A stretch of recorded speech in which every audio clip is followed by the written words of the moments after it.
Welcome to our reporting session for parents and guardians to explain the Semester 1 reports for 2019.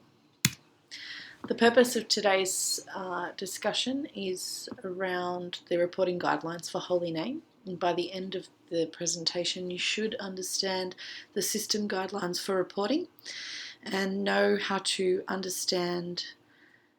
and understand the key changes to our reports for 2019. So the requirements for reporting according to the Australian Curriculum Assessment and Reporting Authority, as well as the Victorian Curriculum and Assessment Authority, are listed on screen.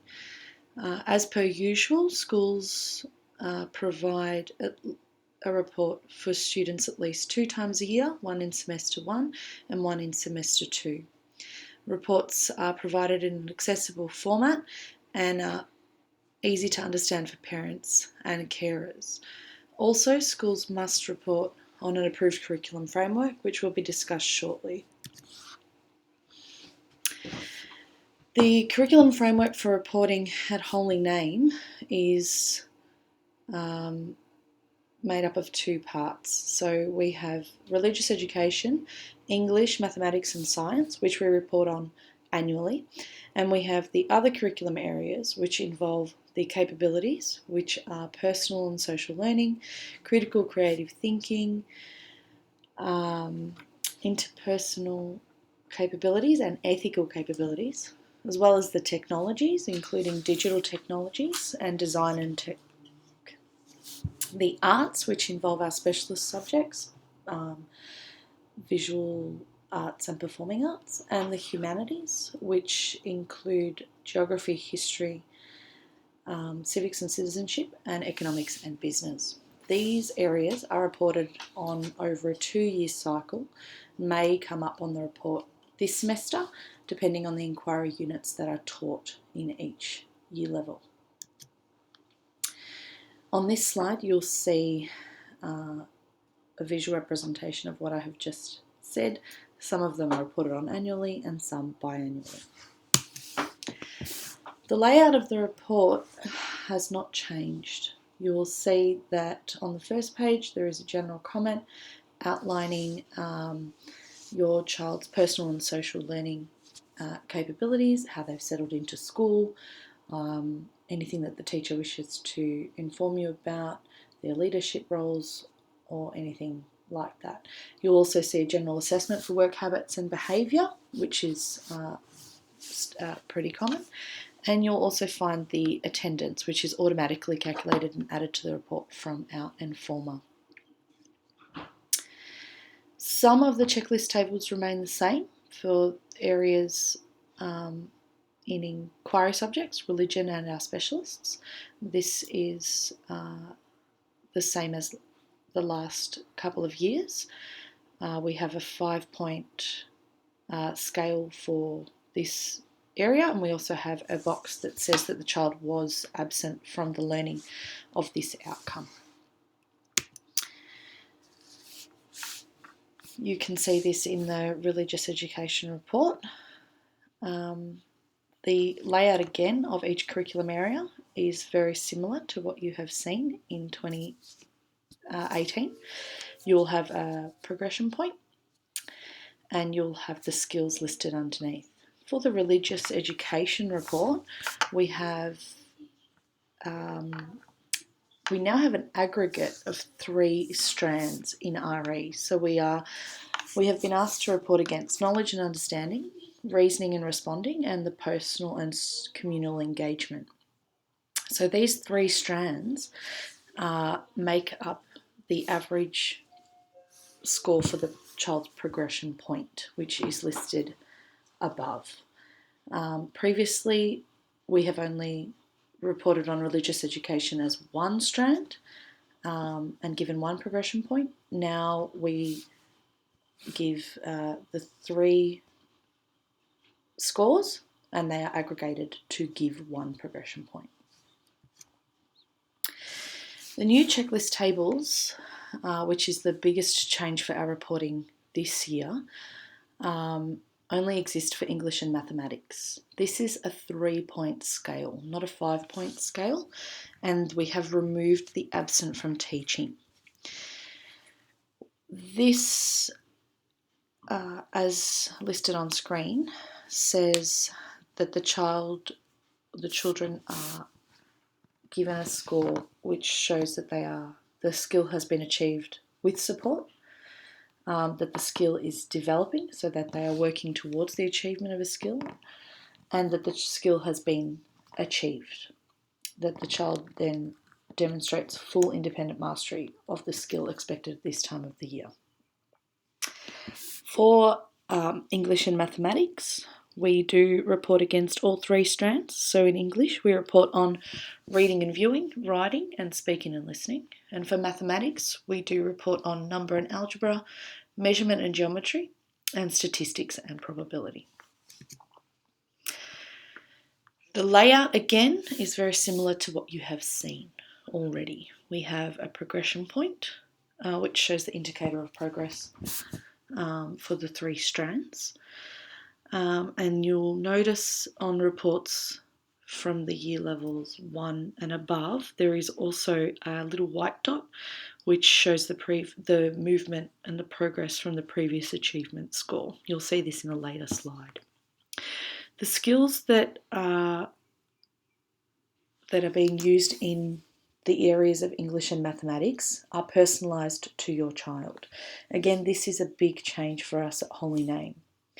Teams have specified the number of comments that they have wanted to use. So we've tried to get as consistent as we can. Some areas you might see 10 or so comments. Some areas you might see 12, maybe 13. In some areas you might see 5 or 6. So that's dependent on the team and the discussion that they've had amongst themselves. Our school's philosophy around differentiation needs to be reflected in our reports. So this is the reason for this big change. In the areas of English and mathematics, no child should have an identical report. That means that if you have a look at the skills on your child's report and potentially their sibling, they won't have identical skills.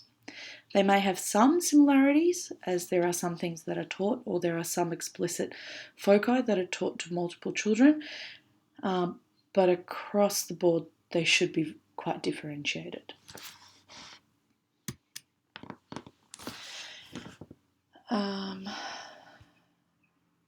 As I said before, the strands in English and Maths have their own progression points.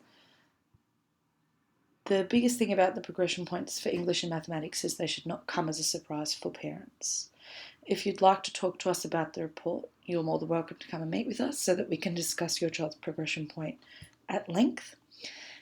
Please note that the interviews are a place for this, but if you do require more time, please ensure that you do book out the slots in the interview times, or that you arrange another time before or after school with the teacher to specifically discuss those things.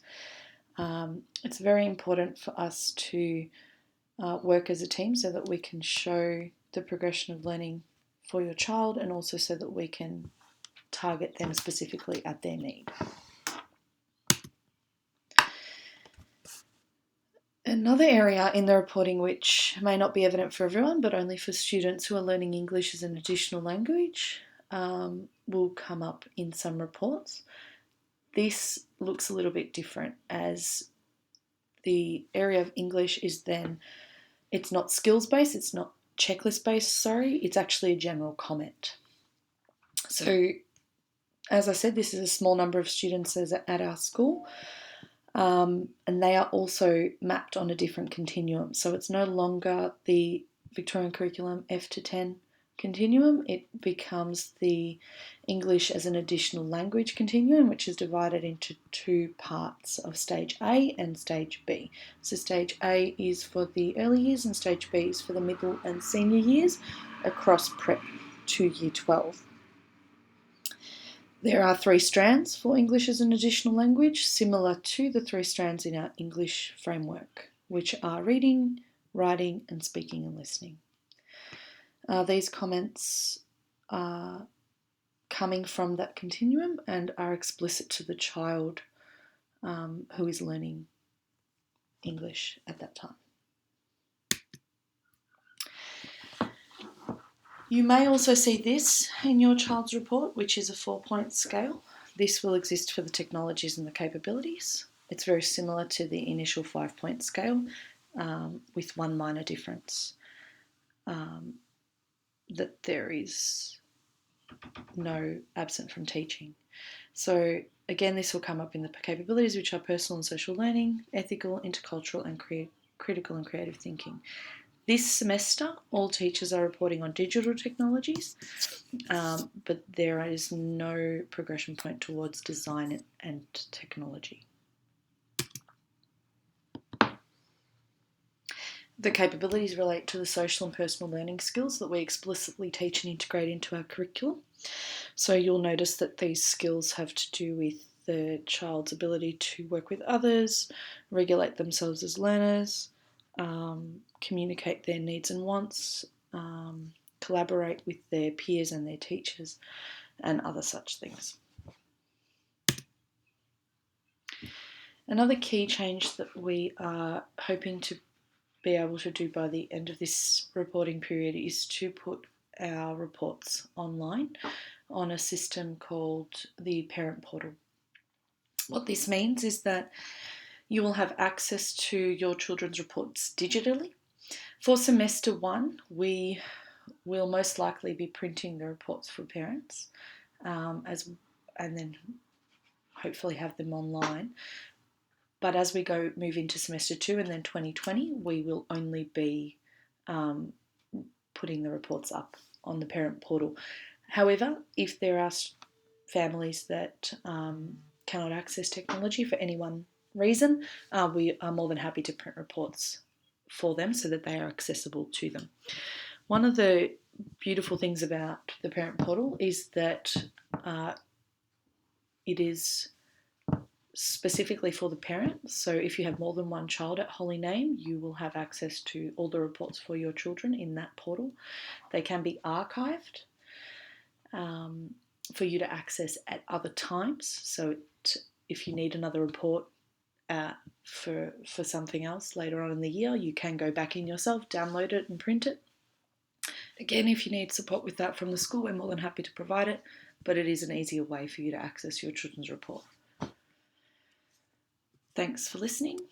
If you have any questions, you are more than welcome to come and contact Maria, Caroline or Darren at the school, or make a time with us where we can sit down and discuss any of your queries, questions, or your child's report. Thank you.